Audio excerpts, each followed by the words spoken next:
rahimahullah wa nafa'ana bihi wa bi'ulumihi fid dharain amin. Qala Allah ta'ala fi kitabihil karim, a'udzu billahi minasyaitonir rajim. Fakulu mimma amsakna 'alaikum. Nggih, kados niku nggih. Yang ini yas'alunaka madza uhilla lahum qul uhilla lakumut thayyibat wa ma 'allamtum minal jawarihi mukallibina tu'allimunahunna mimma 'allamakumullah.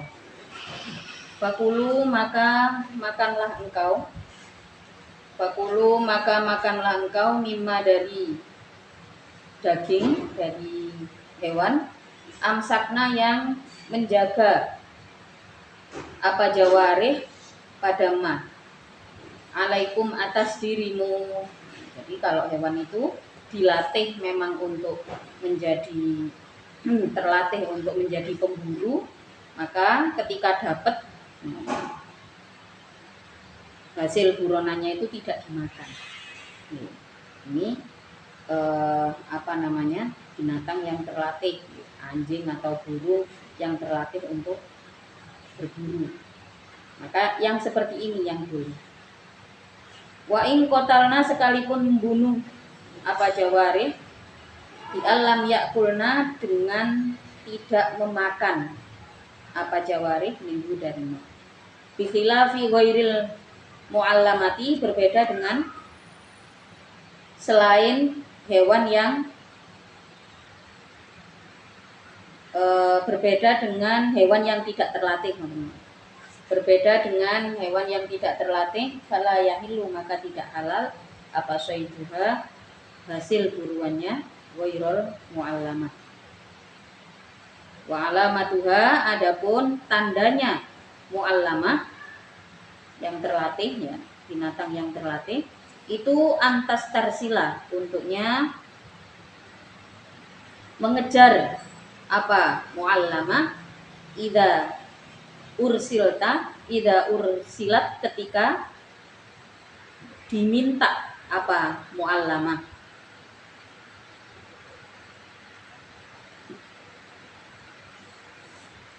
Watang zajaro dan berhenti apa muallamah ida zujirot ketika dihentikan apa muallamah. Watam saka dan menjaga apa muallamah as-syaida pada hewan buruan, pada hasil buruan, wala takula dan tidak makan apa muallamah minhu dari soid. Kalau terlatih itu tidak dimakan hasilnya. Wa aqalluma adapun paling sedikitnya perkara yu'rafu yang diketahui bihi dengan ma apa dzalika terlatihnya muallamah tersebut, apa dzalika terlatihnya muallamah tersebut itu salah samarrotin dengan 3 kali. Fa in akalat maka apabila makan apa muallamah atau al-jawarih ya minhu dari soid falaisa maka tidak ada apa soid itu mimma dari perkara amsakna yang menjaga apa jawarih pada ma ala sahibiha atas pemiliknya muallamah atau al-jawarih. Fala yahillu maka tidak halal apa akluhu makan pada soid sama sebagaimana keterangan fi hadits sahihaini di dalam hadis Sahih Bukhari dan Muslim. Wa fihi dan itu di dalam hadis anna soidas sahmi sesungguhnya adapun hasil buruan dengan anak panah itu ida ursila apabila dilepaskan apa asam wadukiro dan disebutkan apa ismullahi nama Allah alaihi atas irsal kasoidil muallami sebagaimana buruannya hewan yang terlatih, minal jawarihi, dari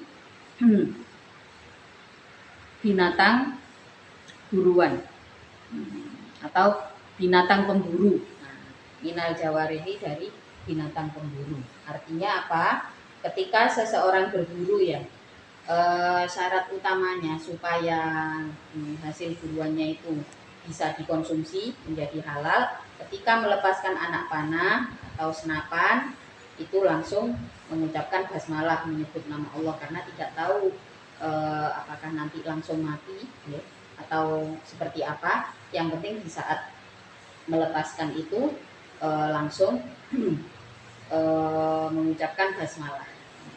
Biasanya ada itu ketentuannya, misalkan seperti ini, hewan yang dilatih ya, dia tahu bahwa nanti di saat memburu itu tidak langsung mengarah ke lehernya hewan buruan ya, tapi misalkan gigit buntut atau kakinya, sehingga fisik atau masih menjamin kehidupannya gitu ya. Begitu juga dengan yang melepaskan anak panah atau senapan atau pakai tembak. Biasanya yang sudah ahli, mereka berusaha supaya hewan buruan itu tidak mengenai tempat yang menyebabkan kematian langsung, misalkan di leher. Nah, itu justru nggak biasanya dihindari, terus lebih baik kena tempat-tempat yang sekira ya sudah hanya sekedar lemes gitu ya, kena kaki gitu. Terus habis itu baru disembelih. Nah, kalau sekarang udah nggak zaman gitu, udah banyak yang jual, orang daging rusa juga ada kalau mau beli. Wadhkuru, dan menyebutkanlah engkau ismallahi, pada nama Allah, alaihi, atas melepaskan, ma inda irsalihi, ketika melepaskan al-jawarih. Jadi ketika melepaskan anjing misalkan atau burung yang untuk berburu, itu sudah langsung diniatkan karena Allah, langsung dibacakan basmalah. Wattaku, dan bertakwalah engkau Allah, pada Allah. Innallaha, sesungguhnya Allah itu sari'ul hisabi, zat yang segera hisabnya.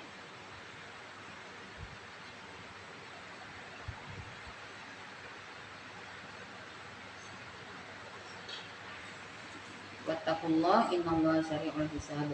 Al-yauma, di dalam hari wukuf di Arafah. Itu titik. Wattaqullah innallaha sari'ul hisab, titik. Terus al-yauma uhillu lakum at-thayyibat. Al-yauma, di dalam waktu di hari Arafah, uhilla, dihalalkan, lakum, bagimu, apa at-thayyibatu, makanan yang enak-enak, al-mustaladzatu, yang disebut enak, wa ta'amul ladina, dan adapun makanan orang-orang utu yang membaca, siapa alladin, alkitabah, pada kitab.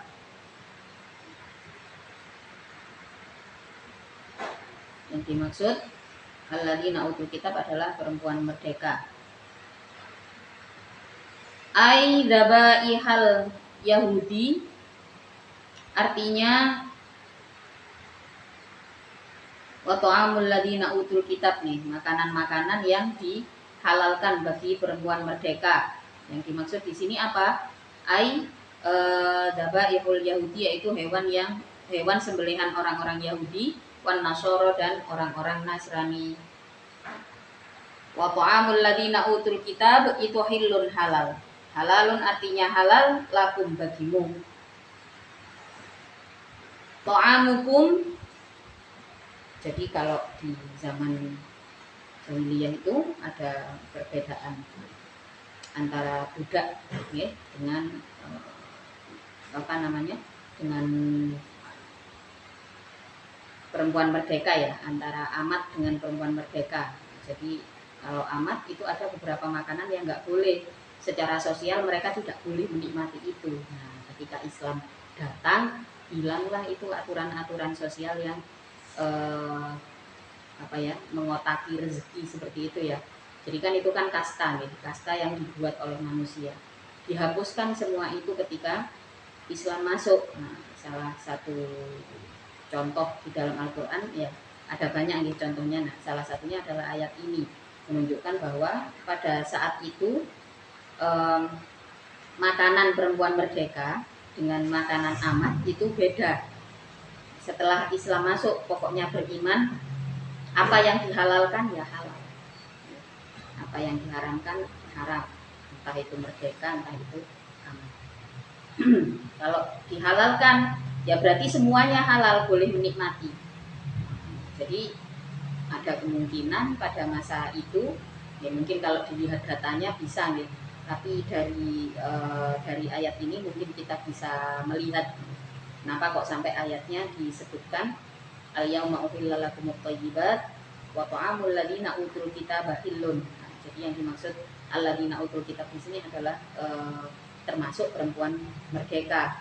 Nah, kok secara khusus ya Allah menyebutkan hal itu. Nah, di sini bisa menjadi bahan renungan bahwa ternyata pada zaman jahiliyah itu memang ada perbedaan kasta, ada aturan kasta.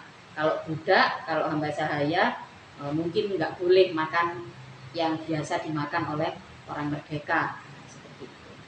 Nah, di saat Islam datang, kemudian ada yang ayat ini menjelaskan di saat masa Idul Adha ya.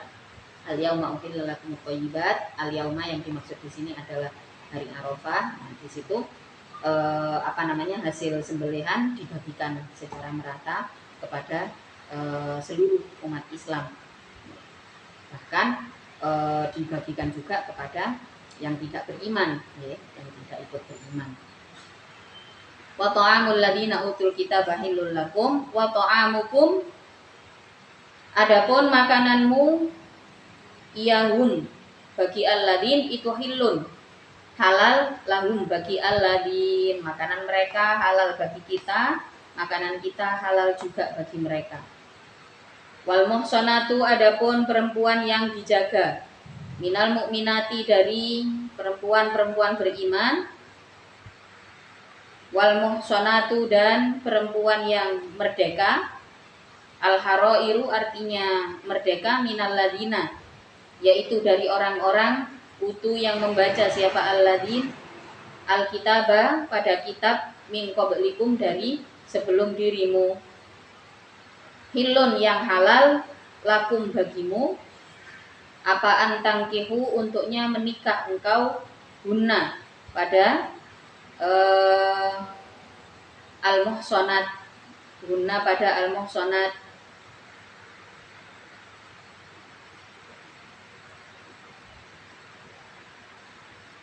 Idza ataitumu, ketika memberikan engkau, guna pada al-muhsanat, ujurahunna, pada maharnya al-muhsanat.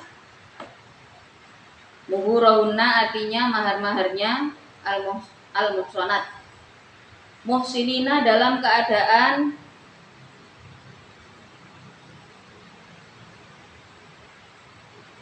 menikahi, mutazawwijina artinya pernikahan ghairu musafihina, dalam keadaan tidak bertujuan zina. Mu'linina artinya yang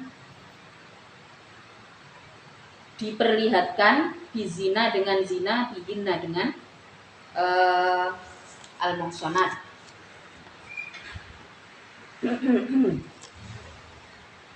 Jadi perempuan mukmin, ya, perempuan mukmin atau baik di situ budak atau merdeka, ya, atau alladzina utul kitaba min qablikum, atau perempuan dari ahli kitab, perempuan dari ahli kitab pada saat itu, ya, boleh dinikahi oleh laki-laki yang beriman. Idza ataitumuhunna ujurahunna muhsinina ghairu musafirin, dengan catatan memberikan mahar yang disepakati, Kemudian tidak ada tujuan zina. Nah, tidak terang-terangan untuk tujuan zina. Maka sebenarnya dari ayat ini sudah jelas ya, bahwasanya pernikahan itu tidak boleh hanya bertujuan untuk menghalalkan zina. Yang namanya zina itu ya haram. Ya, tidak boleh hanya bertujuan supaya bisa melakukan hubungan seks ya. Melakukan hubungan suami istri, tidak boleh bertujuan itu. Ini juga menjadi satu peringatan, cuman memang jarang jadi telaah ya. Padahal ayatnya jelas di beberapa tafsir. Kalau di tafsir Jalalain memang tafsir Jalalain ini yang paling praktis ya, penjelasannya cukup mu'lini nabi zina. Jadi yang dimaksud oleh mufasir di sini adalah laki-laki tidak boleh mendatangi perempuan di mana secara sengaja dia mungkin berkedok mahar atau pernikahan, tapi sebenarnya hanya ingin ya, hanya menginginkan tubuhnya. Nah ini tidak boleh, sama sekali tidak boleh sebenarnya ya. Tapi apakah bagaimana prakteknya saat ini ya, pernikahannya atas nama Allah dan sebagainya bla bla bla bla. Banyak sekali sekarang apa namanya pelecehan seksual berkedok agama. Salah satunya dengan apa? Dengan pernikahan. Kadang-kadang simpel ucapannya ya, seakan-akan semua orang boleh mengatakan, tapi menurut saya ini sangat merendahkan kaum perempuan ya, seperti ketika dikatakan apa namanya, pernikahan ini harus disegerakan untuk menghindari maksiat zina. Nah, ini jelas merugikan perempuan. Bagaimana kok nggak minta kesepakatan antar kedua belah pihak? Itu juga termasuk pelecehan seksual berkedok agama. Yang dimaksud di sini ataitumuhunna ujurahunna muhsinin. Yang dimaksud muhsinin adalah apa? Ghairu musafihin, selain tujuan untuk hanya mengumpuli. Selain tujuan itu. Jadi kalau hati-hati ya, mudah-mudahan nanti dapat jodoh yang tepat ya. Karena kedoknya macam-macam sekarang.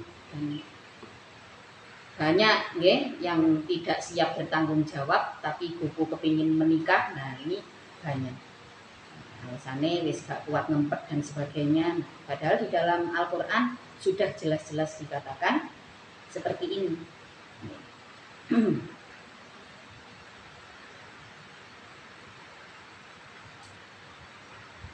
Idza ataitumuhunna ujurahunna muhsinina ghairu musafihin. Pernikahan yang bertujuan, yang tujuannya memang tulus untuk menikahi. Wala muttakhidhi akhdan, dan tidak beberapa orang yang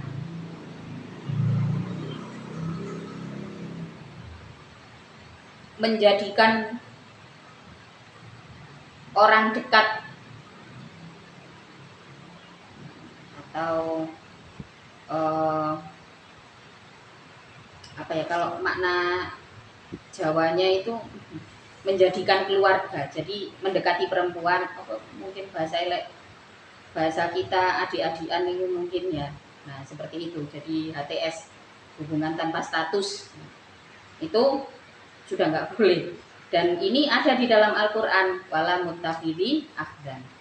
Tidak boleh menjadikan seorang perempuan menjadi objek tanpa status jelas. Nah itu nggak boleh. Minuna dari al-muhsanat. Ya kalau misalkan dua-duanya bisa menjaga tidak sampai melakukan zina, nah, mungkin hubungannya memang platonik ya, platonik relationship. Ini juga terjadi di antara para sahabat. Platonik itu satu hubungan laki-laki perempuan yang tidak didasari perasaan asmara apapun, ya. Apalagi nafsu sama sekali nggak ada. Tapi platonik ini ada, cuman apa namanya untuk berhati-hati. Biasanya para ulama juga mengingatkan, Al-Quran pun juga mengingatkan, wala muttakhidhi akhdan, tidak boleh apa namanya mendekati perempuan hanya untuk bersenang-senang. Bahkan di dalam, kalau ada terjemahan bahasa Indonesia itu pakai arti apa, mendekati perempuan hanya untuk dijadikan objek kesenangan saja. Maka di sini oleh mufasir dikatakan tusiruna, yang menyamarkan engkau bizina dengan zina, bihinna dengan al-muhsonat. Jadi apa yang dimaksud mutakhidi afdan tusiruna bizina bihinna.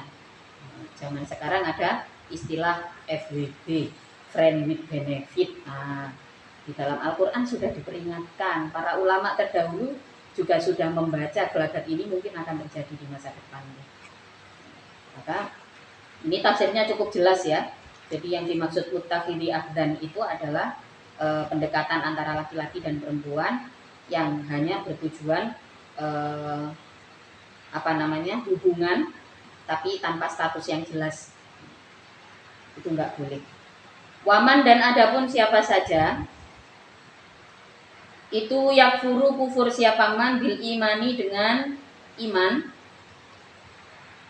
ayar tadu artinya murtad atau keluar dari iman siapa man, faqad habito, maka benar-benar lebur apa amalu, amalnya man, as-solihu, yang soleh, apa amal, qabla dzalika, sebelum yartaddu. Fala yu'tadu, maka tidak disebut apa bi amal, wala yusabu, dan tidak diganjar, tidak diberi pahala apa alaihi, atas amal. Wa may yakfur bil iman faqad habita amaluh. Nauzubillah nggih. Kalau kita sudah beriman, kita sudah menghentikan satu kebiasaan buruk ya, misalkan gitu, terus ada niatan untuk kembali. Nah, ini terkait dengan keburukan-keburukan yang sifatnya memang pelanggaran besar, dosa besar. Termasuk diantaranya adalah mengabaikan sholat, terus zina, kemudian judi, mencuri, membunuh orang. Itu kan kesalahan-kesalahan moral yang kita bersyukur kita tidak tinggal di lingkungan seperti itu ya. Jadi kalau sudah lepas dari kondisi tersebut, ya, maka kalau ada keluarga yang lepas dari kondisi tersebut, memang harus ada pendampingan supaya apa? Supaya nggak ingin balik. Karena kebanyakan orang ya, terutama kalau misalkan biasanya tuh ada jaringannya nih, kayak orang-orang yang merampok pakai ilmu hitam itu ada jaringannya. Saya tahu itu dulu di Surabaya, abah sama ibu ya, mertua, abah sama ibunya Gus Rozi itu kan ngopeni beberapa preman ya, ada yang tobat, ada yang wis pokoknya sing penting diramut sak bendino mangane dibayari gitu. Yang penting nggak jahat sama orang. Ada yang bisa sampai sholat 5 waktu gitu. Tapi ada juga yang dulunya itu perampok tapi dengan pakai ilmu hitam. Kalau di Jawa kan banyak ya kayak gitu nih. Misalnya joko taline pocong atau opo lah gitu. Nah itu yang kondisi paling beratnya adalah di saat sudah bertobat itu, yang ketika didatengin sama temennya, dikasihlah uang segebok gitu, pasti imannya goyah. Nah, itu jangan sampai. Maka ketika kita ada orang terdekat yang lepas dari keburukan-keburukan, misalnya berhenti dari narkoba, berhenti dari kecanduan judi, itu harus diketing terus, ya. Harus didampingi terus. Harus ada pendampingan yang cukup ketat. Kalau enggak ya sulit ya. Kalau enggak ya sulit. Kenapa? Karena may yakfur bil iman faqad habita amalu. Kalau misalkan kembali lagi ke jalan yang lama, ya yang susah itu kalau orang korupsi ya, kan enggak kelihatan. Kelihatannya kan orang korupsi itu kan kayak kerja. Apa iki bagianku iki, korupsi waktu dan sebagainya.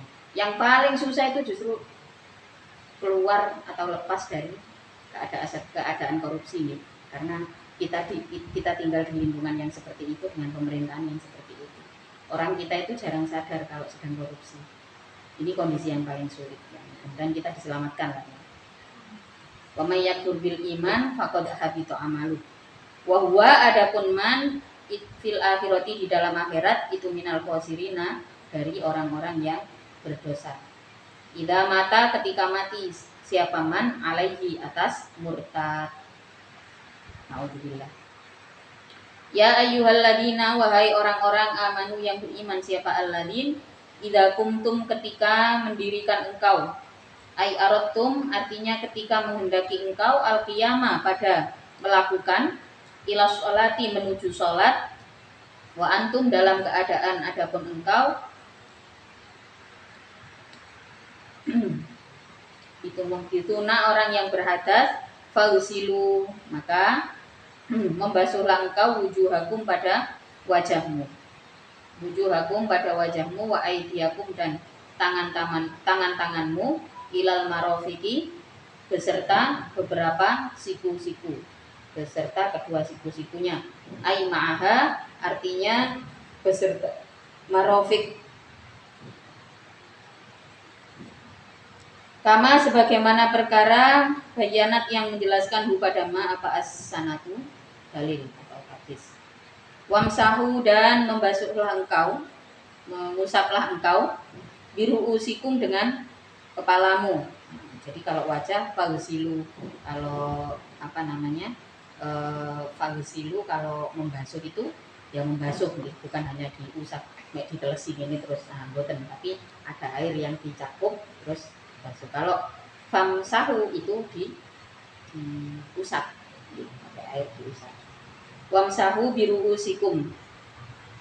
Alba'u, adapun ba itu lil ilsoki, untuk faedah menemukan. Ai ilsoku, artinya menemukanlah engkau, al-masha, pada pengusapan, biha, dengan berusikum, min ghairi isalatil ma'i, dengan tanpa